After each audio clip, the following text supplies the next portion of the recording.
ይገሉኛል ትራኦሬ አፍሪካ አንድ ልጇ እየተሳደደ ነው።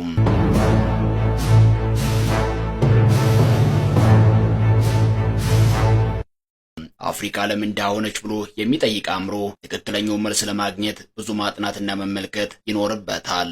ዓመት ሙሉ ዝናብ ተዝቆ የሚያልቅ የማዕድን ክምችት፣ የትም ዓለም የሌለ የወንዝ ማት፣ ምንም ነገር የሚያበቅል ሰፊ መሬት ይዛ ለምን ድሃ ሆነች? ለምንስ የጨለመው አህጉር ተባለች? የሚል ጥያቄ ብናነሳ መልሱ አፍሪካ ፖለቲካዊ መረጋጋት እንዲኖርባት ስለማይፈለግ ነው።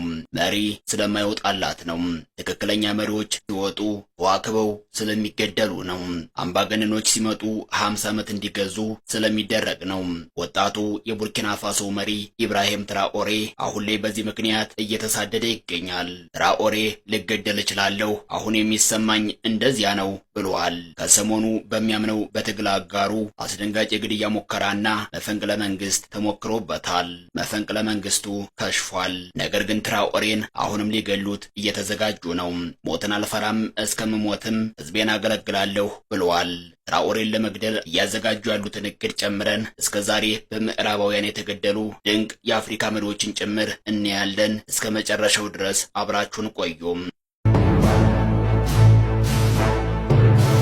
ምዕራባውያን ከአፍሪካ ባለራዕይ መሪ እንዲነሳና አፍሪካ ከነሱ እጅ አዙር ቅኝ አገዛዝ እንድትወጣ በፍጹም አይፈልጉም።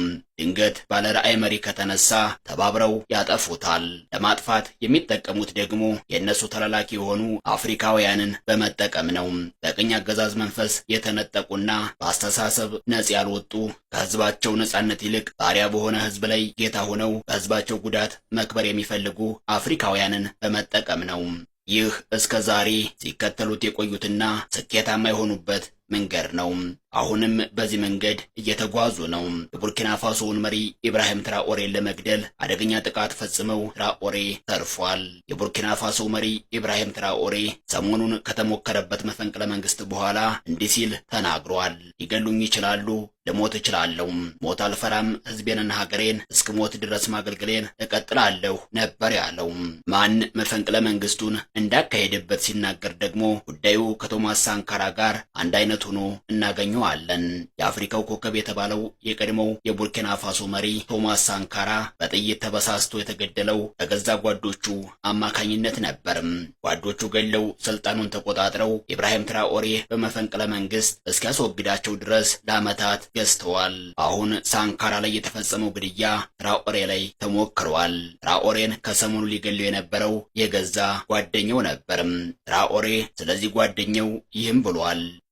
በሰራዊቴ ውስጥ ከነበሩኝ በጣም ታማኝ ሰዎች ውስጥ አንዱ እሱ ነበርም። እሱ ወደ እኔ ለመድረስ ሙሉ መብት ነበረው። ይህም የነበረው ከሱ ጋር በነበረኝ ግንኙነት ምክንያት ነው። ከማንኛውም አማካሪዎች በላይ ቅርብ ነበርም። ነገር ግን ሶስቱንም በህይወቴ ላይ የተሞከሩ ሙከራዎችን አቀናብሯል። በ5 ቢሊዮን ፍራንክ አገሩን አሳልፎ ሰጠ። እምነት ለኔ አማራጭ አይደለም፣ ቀጣይም ሊገሉኝ ይችላሉ ነበር ያለው። ትራኦሬን ለመግደል እየተሯሯጡ ያሉት አሜሪካና ፈረንሳይ መሆናቸው ነው የተነገረው። ይህ በሌሎች ላይም የተፈጸመ ነው። ከዚህ ቀደም እንደ ንጋት ኮከብ ብልጭ ብለው የጠፉ የአፍሪካ እንቁ መሪዎችን ማንገደላቸው ብለን ከጀርባ የምናገኘው እጅ ተመሳሳይ ነው። ቶማስ ሳንካራን ማንገደለው? መሐመድ ጋዳፊን ማንገደለው?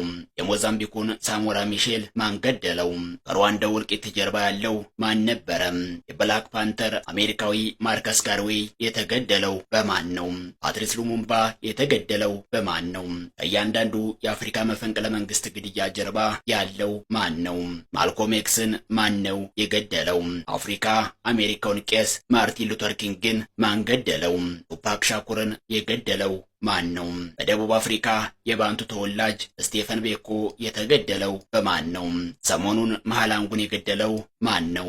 5 ሚሊዮን ቢያፍራዎችን ያስገደለውና የገደለው ማን ነበረ?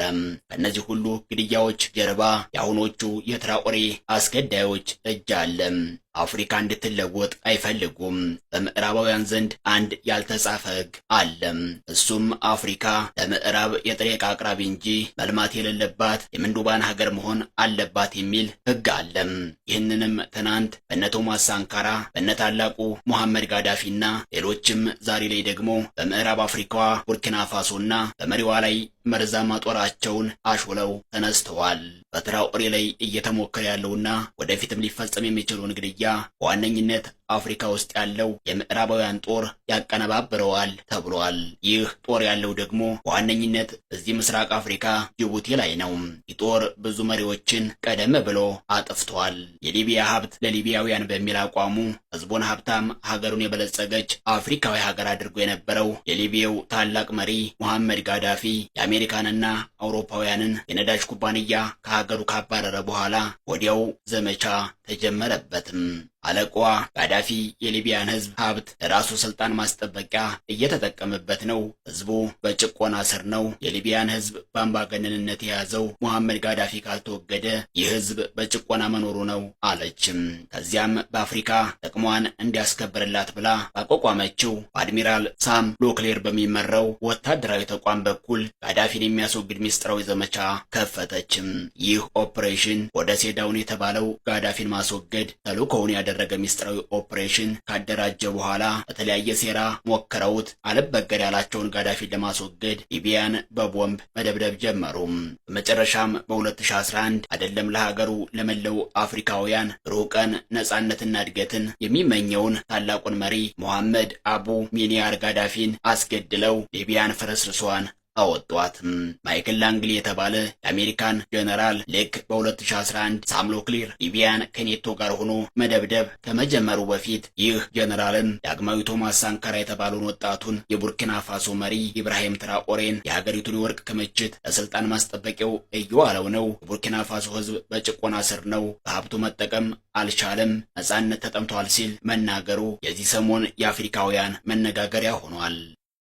ነጻነት ጠምቶታል ላለችው የሊቢያ ህዝብ ያንን የመሰለ ምድራዊ ገነት የሆነች ሀገሩን እንደወደመችበት እንደ ሊቢያ ህዝብ ለቡርኪና ፋሶም ተመሳሳይ የወደመች ሀገርና ቁጥር ስፍር የሌላቸው የጦር አበጋዞች የሚመሯት ቡርኪና ፋሶን ፈጥራ ያለ ሀሳብ ወርቅ ለመዝረፍ ይህን ሰውዬ ያለ ስሙ ስም ሰጥተው ይችሉ ሰሞኑን በፓሪስ ያሉ የቡርኪና ፋሶ ዜጎችን ትራኦሬ ይወገድ እያሉ ሰልፍ እንዳስወጧቸው ሁሉ በሀገር ውስጥም አብዮት ሊያስነሱበት ነገር ግን ያ እንደማይሆን ስላወቁ ሰሞኑን እንደተሞከረው አይነት የመፈንቅለ መንግስት ሙከራ እሱም ካልተሳካ ልክ በሊቢያ እንዳደረጉት ለቡርኪና ፋሶ ህዝብ ነጻነት ለመስጠት በሚል በቀጥታ በግልጽና በቀጥታ በውጊያ ሊገለጡ ይችላሉ። አፍሪካውያን አንድ ሆነው እስካልተባበሩ ድረስ መሪዎቿ አውሮፓና አሜሪካ ተጽዕኖና እጅ ጥምዘዛ ወጥተው በአንድ እስካልቆሙ ድረስ አፍሪካ ወርቅ፣ አልማዝ፣ ነዳጇ ጠላቷ እንደሆነ ይቀጥላል። ትራኦሬ ራሱን ለመከላከል ከሩሲያ የጦር መሳሪያ እርዳታ ለማግኘት ተስማምቷል። ሩሲያ የትራኦሬን መንግስት ደህንነት ለማስከበር መሳሪያዎችን እያላከች ትገኛለችም። ሩሲያ ከአፍሪካ ሀገራት አንድም ጠላት የለኝም ብላለችም። እርግጥም ትክክል ነው። ትራኦሬም የሚያምኗት ሀገር ሆናለችም። ምክንያቱም ሩሲያ በታሪኳ ጥቁርን ባሪያ አድርገው አታውቅም። ሩሲያ ለጥቁሮች መሻሻጫ ገበያ አልፈጠረችም። ሩሲያ የአፍሪካን ሀብት በቀኝ ገዝታ ለምዕተ ዓመታት አልዘረፈችም። ሩሲያ በአፍሪካ መሪዎች የተዘረፈውን የድሃውን ህዝብ ገንዘብ እንደ ምዕራባውያን ራሷ ባንኮች በመደበቅ በሚዘረፈው ገንዘብ ራሷን ለማልማት ብሎም ያንኑ የገንዘብ ፈንድ በብድር መልክ ለአፍሪካ በመስጠት አፍሪካን በወጥመድ ስር ለመዋል የሴፍቲኔት መረብ አልዘረጋችም። ሩሲያ የትኛውንም የአፍሪካ ሀገር ሊቢያ፣ ሶማሊያ፣ ሩዋንዳ፣ ኮንጎ፣ ቡርኪና ፋሶ፣ ግብጽ፣ ደቡብ አፍሪካ ወዘተ አልወረረችም። ሩሲያ አንድም የአፍሪካ የነጻነት ታጋይ ገላ አታውቅም። ነገር ግን እንግሊዝ፣ ፈረንሳይና አሜሪካ ያደረጉትን ታሪክ አይረሳውም። በመቶዎች የሚቆጠሩ የነጻነት አርበኞችን ገላቸዋለችም። በሺዎች የሚቆጠሩ የአፍሪካ የነጻነት ታጋዮቻችንን አሁንም በእስር ቤቶች ውስጥ ይገኛሉ። ትራኦሬ የዚህ ዕጣ ፈንታ ይደርሰው ይችላል። ምክንያቱም ሀገሩን እያሳደገ ነው። እሱ ከመጣ በኋላ የቡርኪና ፋሶ ጂዲፒ ከ18.8 ቢሊዮን ዶላር ወደ 22.1 ቢሊዮን ዶላር አድጓል። ከዓለም አቀፍ ገንዘብ አበዳሪና ድጋፍ ሰጪ ተቋማት ገንዘብ አልተበደረም፣ ድጋፍም አላገኘም። የሚኒስትሮችንና የፓርላማ አባላትን ደሞዝ በ30% በመቀነስ የመንግስት ሰራተኞችን ደሞዝ በ50% ጨምሯል። የቡርኪና ፋሶን የሀገር ውስጥ ዕዳ ከፍሏል። ከአፍሪካ ከዕዳ ነጻ የሆነች ሀገር ተፈጥራለችም። በቡርኪና ፋሶ ውስጥ ለመጀመሪያ ጊዜ 2 የቲማቲም ማቀነባበሪያ ፋብሪካዎችን አቋቁሟል። የሀገር ውስጥ የማቀነባበሪያ አቅሞችን ለማሳደግ ዘመናዊ የወርቅ ማዕድን ማውጫ ፋብሪካ አስመርቋል። እሴት ያልተጨመረበት የቡርኪና ፋሶ ወርቅ ወደ አውሮፓ እንዳይወጣ አድርጓል። የቡርኪና ፋሶ ሁለተኛ ግዙፍ የጥጥ ማቀነባበሪያ ፋብሪካን ገንብቷል። አርሶ አደሮችን የዕደ ጥበብ ሥራ ለማበረታታት ለመርዳት ለመጀመሪያ ጊዜ ብሔራዊ ለዕደ ጥበብ ጥጥ ማቀነባበሪያ ከፍቷል። የብሪታንያ ሕጋዊ ዊግና ጋውንን በአካባቢ ፍርድ ቤቶች እንዳይለበሱ በመከልከል የሀገሬው ሰው ባህላዊ የቡርኪና ፋሶ ልብሶችን እንዲለብሱ አበረታቷቸዋል። ምርትና ምርታማነትን ለማሳደግ እርሻ ዘርፍ ላይ ለተሰማሩ አርሶ አደሮች 400 ትራክተሮች፣ 714 ሞተር ሳይክሎች በማከፋፈል ግብርናውን ለማዘመን ስራ ሰርቷል። የግብርና ምርትን ከፍ ለማድረግ ምርጥ ዘርና ሌሎች የእርሻ ግብዓቶችን አቅርቧል። የሩዝ ምርት በ2022 ከነበረበት 280,000 ሜትሪክ ቶን በ2024 ወደ 326,000 ሜትሪክ ቶን አሳድጓል። የፈረንሳይ ሚዲያን በቡርኪና ፋሶ አግዷል። የፈረንሳይ ወታደሮችን ከቡርኪና ፋሶ አስወጥቷል። መንግስታቸው አዳዲስ መንገዶችን በመገንባት ነባሮችን በማስፋትና የጠጠር መንገዶችን ወደ አስፋልትነት ደረጃ እያሳደገ ነው እና መፈንቅለ መንግስት ቢያደርጉበት ነው የሚገርመው። ትራኦሬ እንዳለው ሊገደል ይችላል። አበቃን። መልካም ጊዜን ተመኘን።